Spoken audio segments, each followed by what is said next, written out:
बंगाल असम में बीजेपी की बढ़त, तमिलनाडु में विजय का जलवा, बदले सियासी समीकरण। भारत विधानसभा चुनाव 2026 के नतीजों ने देश की राजनीति में बड़ा उलटफेर कर दिया है। 5 राज्यों और एक केंद्र शासित प्रदेश में हुए चुनावों की मतगणना के साथ ही सियासी तस्वीर तेजी से बदलती नजर आ रही है। पश्चिम बंगाल में इस बार मुकाबला बेहद दिलचस्प रहा, लेकिन शुरुआती रुझानों में भारतीय जनता पार्टी ने 190 से अधिक सीटों पर बढ़त बनाते हुए बड़ा प्रदर्शन किया है। वहीं तृणमूल कांग्रेस 100 सीटों के नीचे सिमटती दिखाई दे रही है, जो सत्ता संतुलन में बड़े बदलाव का संकेत है। असम में भी बीजेपी का दबदबा कायम है। पार्टी करीब 98 सीटों पर आगे चल रही है और सरकार बनाने की ओर बढ़ रही है। दक्षिण भारत में तमिलनाडु की तस्वीर सबसे अलग है। यहां अभिनेता से नेता बने विजय की पार्टी ने 109 सीटों पर बढ़त बनाकर सबसे बड़ी पार्टी के रूप में उभरने के संकेत दिए हैं।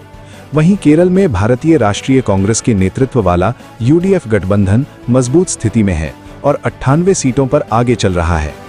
इन रुझानों से साफ है कि इस बार मतदाताओं ने कई राज्यों में बदलाव का संकेत दिया है।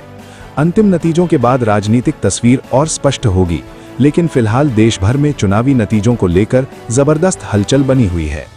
देखिए, अभी शुरुआती है, 2 राउंड या 3 राउंड हुए हैं, पोस्टल बैलेट की भी गिनती हुई है, लेकिन ये शुरुआती ट्रेंड जो दिखा रही है वो स्पष्ट रूप से इस तरफ इंगित कर रही है कि भारतीय जनता पार्टी की सरकार बनने जा रही है। रामराज पश्चिम बंगाल में स्थापित होने जा रहा है। देखिए, अभी तक हमारे पास जो रुझान आ रहे हैं, इस जिले में साउथ दिनाजपुर जिले में 6 सीटों में से 5 में बीजेपी आगे है। थोड़ा काउंटिंग और भी जाने दे, कुमारगंज में हम पीछे हैं, उसमें भी हम आगे चले गए। बीजेपी मित्रजोঁটৰ सरकार হব। एग्जिट पोले কি কৈছে সেইটো এটা পিছৰ কথা, কিন্তু ৰাইজে ক'ব। ৰাইজে কোৱাটো এগ্জিট পোলে কৈছে, গতিকে এগ্জিট পোলৰ কথাটো সুকীয়া, কিন্তু অসমৰ ৰাইজে উন্নয়ন বিচাৰিছে, শান্তি বিচাৰিছে আৰু দিল্লীৰ সৈতে এটা সম্পৰ্ক বিচাৰিছে। আগে বিজেপি নেতৃত্বাধীন মিত্ৰজোঁটৰ চৰকাৰ হ'ব, ইয়াত কোনো ডাউট থাকিব। No, it is definitely it's a mixed result.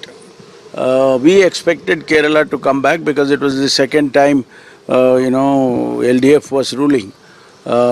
Third time, I don't think they would get the majority. That was the discussions in our meetings and all that.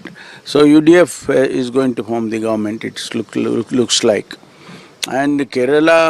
Apart from Kerala, the other states also, except Assam, and now the Bengal also, BJP is leading in majority of the seats.